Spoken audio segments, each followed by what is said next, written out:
champ is here! The champ is here!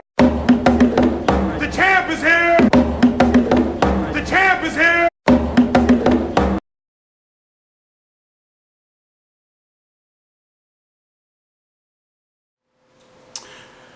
So, how you doing? Pretty good. Thank you for having me here today. Absolutely. It's a pleasure to talk to you. You know, we've been having a little small conversations off camera, but of course, for our viewers, can you tell us who you are? Absolutely. And thank you so much for having me here today, Ture. Just for me to be able to talk to the people about, you know, my perspective, how I see health and fitness. Mm-hmm. So my name is Teresa Banks, for those that don't know. I'm a strength and conditioning specialist.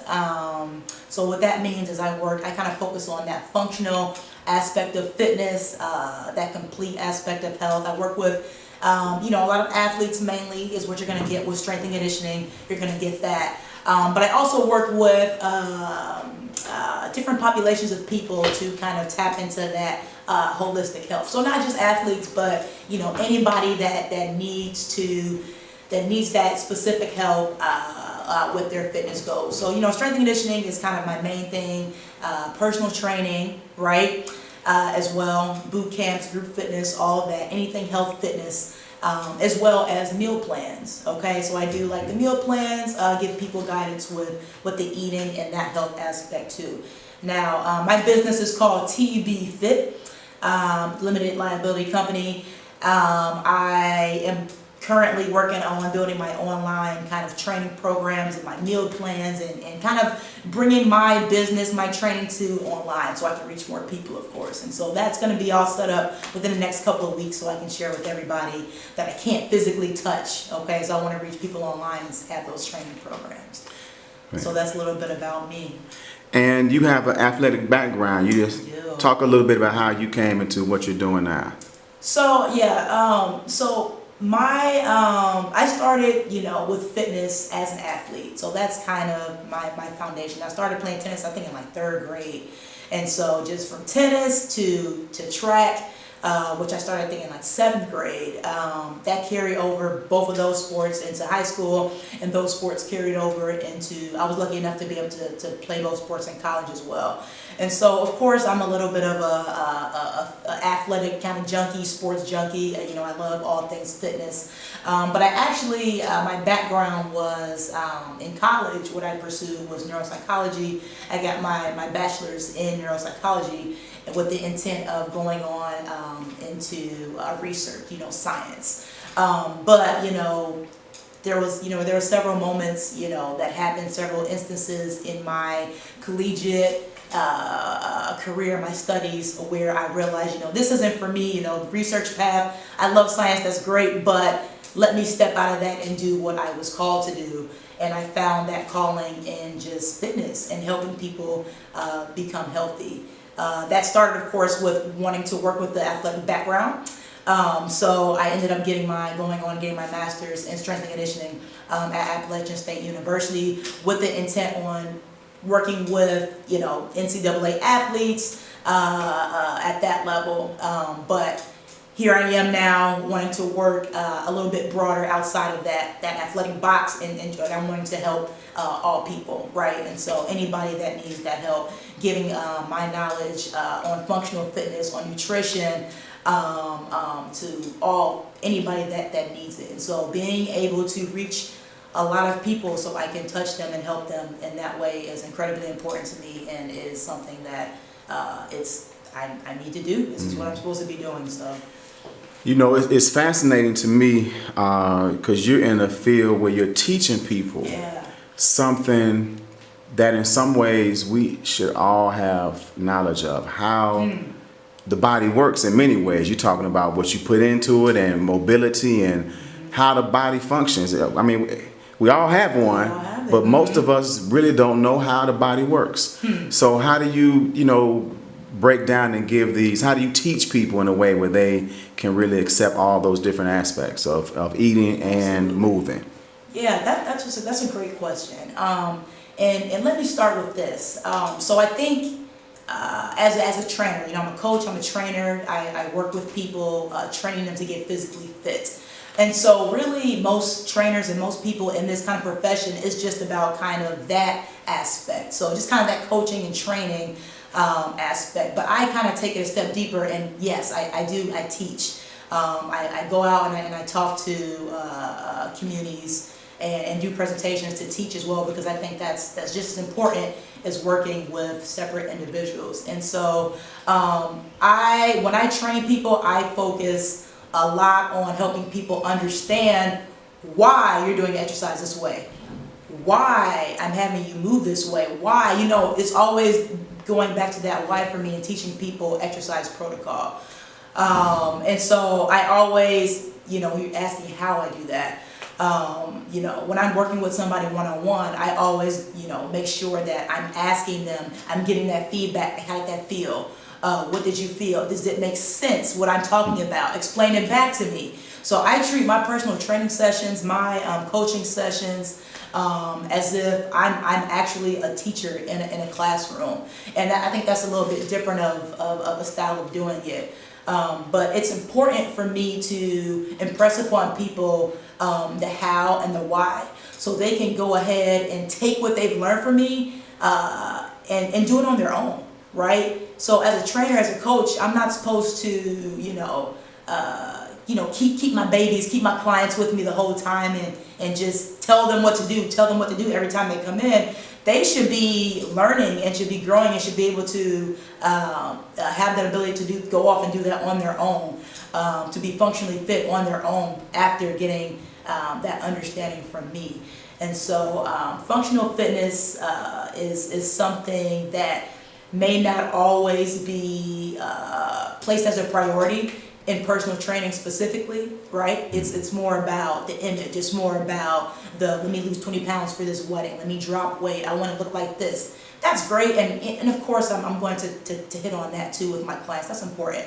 But to get that base first, right? To get to understand functional movement, to understand what it means to hip hinge correctly, to understand what it means to have a neutral spine, to understand what it means to breathe diaphragmatically, to understand what it means to have good posture with your shoulders, activate the lats, things that, all those kind of key words with training, the client has to be able to connect with that and use that, have that for their toolbox, so they can go on and do it in exercising on their own and just moving around on their own, right? Walking up and down the stairs. That's an exercise. Sitting up and down from a chair. That's an exercise. Standing up off of the floor healthily. That's an exercise. So it goes back to that foundational understanding of movement and core strength and breathing, all of that. I won't get deep into it. Before we stack on med-ball throws and jumping and all that, okay? You don't want to stack dysfunction on top of dysfunction, right? We want to build that base first, create a functional foundation, so then we can stack on more exercises, if that kind of makes sense. So we want to build the person up and not, throw things on them that's going to eventually break them down. It's incredibly important. Absolutely. And I'm slowly trying to alter my posture as you answered that last question. You addressed the audience a little bit earlier and talked about, you asked the question, how do they view or define wellness? And then you gave a definition and kind of broke it down. So you talked about movement and strength and conditioning, but talk about those values of overall wellness. Yes, and so I presented this question of, what is wellness to the audience, to get them thinking about that, again, that true essence of fitness, really. And so I brought that word out first, wellness, because I wanted people to understand that that's the key first. Okay, before we think about fitness and looks and all that, that's the idea. And so this idea of wellness, I've gotten an understanding of what it means, and it's just really this idea of positive, overall positive health, Okay, so wellness is a very broad, general term that can be very vague. But at the end of the day, it's just an idea, a sense of well-being of a person. So if a person feels like they're healthy, if a person feels well, and the person feels like they're able to get around and have just have this positive sense of well-being in their overall day, then that's wellness. Okay, and so I brought that question onto the audience to let them know, that is crap. That if that's wellness, then that is very unfair to what our human capacity is. Okay, so I wanted everybody to understand that wellness, yes, that's great, having a great sense of well-being, but it's more to that. Being an optimal human, an optimal functional human being, you got to do a little bit more, right? That's where fitness comes in. That's where eating well comes in. That's where we talk about mental, spiritual, physical, balance, complete total health. Thinking about all those points, that's where that comes in. Actively working on those things and getting better every single day, right? Not just being in this stagnant state of, oh, I sense that I'm okay. I sense that I'm well. I don't have to do anything extra for my health. Okay, it's actively thinking about, okay, what can I do to better myself today? And this is anything. This is, how we should live as people. But I just, of course, am thinking about it from a physical fitness perspective. So this idea of wellness should be kind of translated into fitness. And so something I think about for myself is wellness being, or fitness being, wellness 2.0.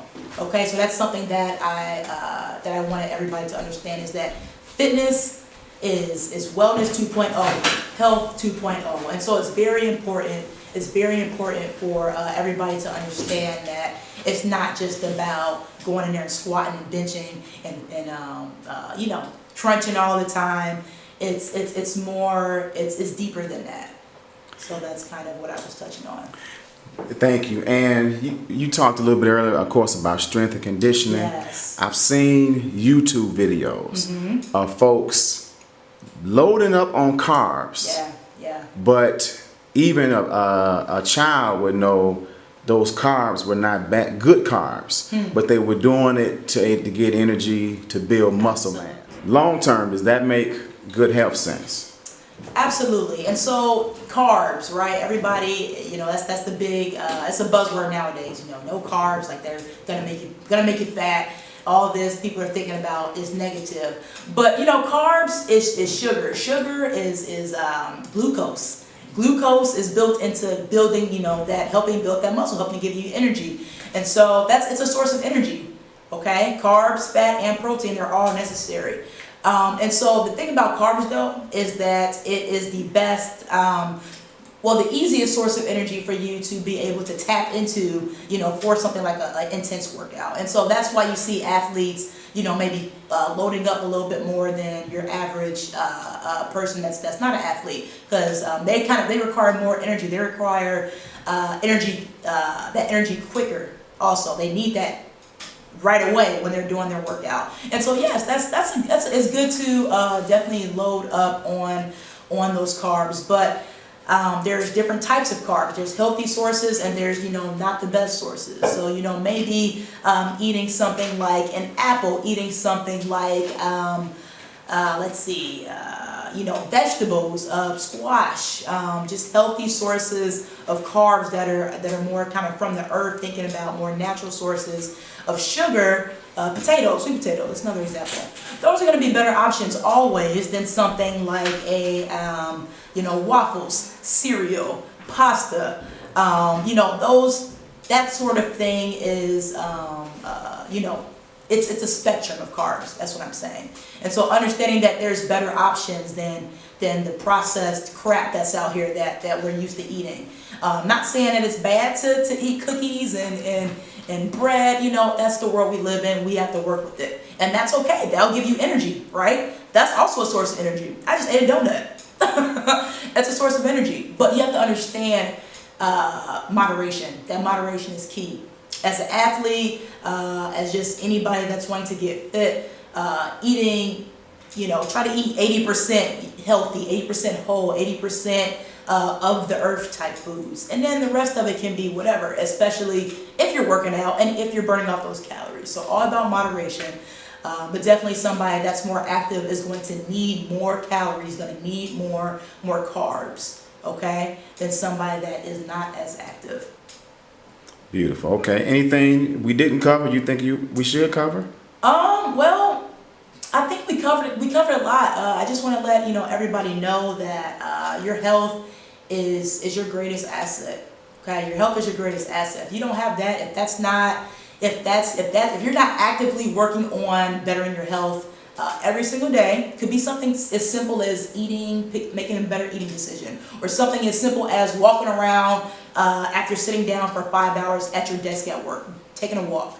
Just simple things, being conscious of it and being, accepting that that's your greatest asset is going to help you live a longer life, live a happier life, and be able to provide for your family better. If you're healthy, completely, you're going to be able to give more to the world. You're going to be able to give more to your family. And so, also one more thing that I mentioned, upstairs, just as a practitioner, you should be somebody that practices what you preach. That's something I truly believe. So, if you are seeking out a trainer, seeking out somebody to help you with your diet, seeking out fitness help, make sure it's not just superficial advice. Make sure that that person is that coach is giving you a clear understanding of a program that's individualized for you, and helping you understand the whys behind it. Like, drill them. If they're a coach, if they're saying like that's their profession, they should be really good at it. They should be working to give you that information. So drill them and make sure they understand the facts, and make sure that they're doing what they say. Okay, you can't have a trainer that doesn't work out. You can't have a trainer that doesn't eat right. You can't have a trainer that just says, okay, do this workout that I give 20 other of my clients. No, it's all about your physical health and your individualized needs. So make sure that person, that practitioner, understands that, and they're giving you 110% of their energy. And so how can people get in contact with you for your services? Absolutely. So people can get in contact with me all around the web. I have a YouTube channel actually that I just started, so definitely subscribe to TB Fit. You just type that in the search bar, TB Fit, it should pop up. If not, T Banks Multis is my kind of username handle. So T Banks Multis, MULTIS. You can type that in YouTube as well. Also, same thing for Facebook, TB Fit at T Banks Multis. Okay, Instagram, T Banks Multis, Twitter, T Banks Multis. And if you want to be a part of my exclusive kind of TB Fit squad, my family, definitely go ahead and sign up to my email list. So you can send me that email at Teresa Banks at tbanks.com. Okay, so that's Teresa Banks, my name, at tbanksfit.com. I apologize. So go ahead and reach out to me there, or you can even sign up to my email list through Facebook as well. But definitely reach out to me, message me if you're trying to figure out a program for yourself, or if you need a meal plan, I send those out as well. If you're doing, I didn't mention this, but if you do like bodybuilding or show prep, I train people for shows, okay? Athletes, the whole shebang. So whatever your fitness needs are, I can work with that and I can help you. So definitely reach out to me as soon as you can.